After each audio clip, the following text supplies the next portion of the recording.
और कुछ लोगों में जो आप गैस की समस्या बता रही हैं वो थोड़ा और स्पेसिफिक अगर हम जानना चाहें तो वो एक रिफ्लक्स सिम्टम बताते हैं कि जो पेट की चीज़ें हैं वो ऊपर आती हुई प्रतीत होती हैं उनकी।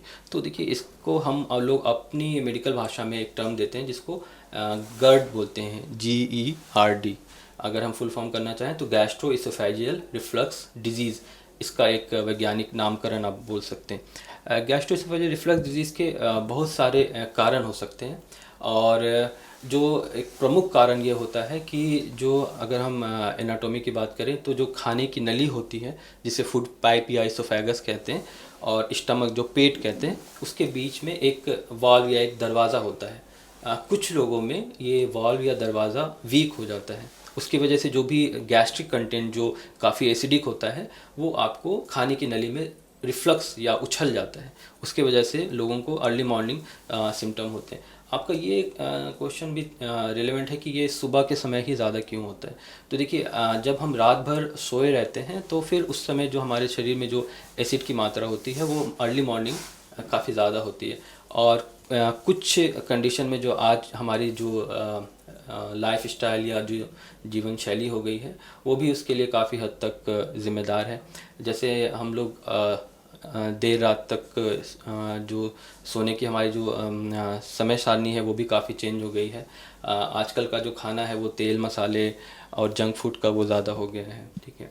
तो अगर हम इसके बचाव की बात करेंगे तो हमें जो सबसे इम्पॉर्टेंट चीज़ होती है कि जो हमारी जीवन शैली है वो एक बैलेंस रहनी चाहिए। जैसे हमें सही समय पे भोजन करना चाहिए, सही समय पे जो सोने की एक टाइमिंग होती है वो भी हमारी एक्यूरेट होनी चाहिए।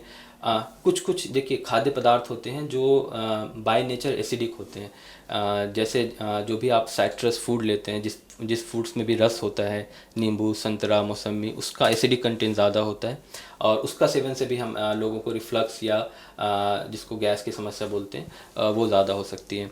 अगर किसी व्यक्ति का वज़न जो है वो ओबेसिटी के रेंज में है ना, तो ओबेसिटी की वजह से भी पेशेंट को रिफ्लक्स या गैस की समस्या हो सकती है। ऐसे केसेस में अगर हम अपना वज़न कंट्रोल करके रख लें तो उससे हमें काफ़ी हद तक उस समस्या से निदान पा सकते हैं। हमारे पास एक कॉमन क्वेश्चन लेके मरीज़ आते हैं कि हमारा डॉक्टर साहब हमारा जो आइडियल वेट है वो कितना होना चाहिए।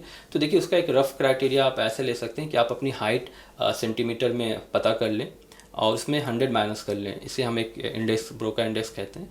तो वो एक हमारा जिसको एवरेज आइडियल वेट हम उसको बोल सकते हैं। उदाहरण के लिए अगर किसी व्यक्ति का जो लंबाई है वो 156 सेंटीमीटर है तो उनका जो आइडियल वेट है वो 56 केजी होना चाहिए। उससे जो भी अतिरिक्त वेट है उनको कम करना चाहिए। सिर्फ वज़न कम करने से ही हम पेट के अलावा दूसरी जो बीमारियां हैं जैसे हाइपरटेंशन, डायबिटीज़, जो हार्ट की बीमारियां हैं उससे भी काफ़ी हद तक निजात पा सकते हैं।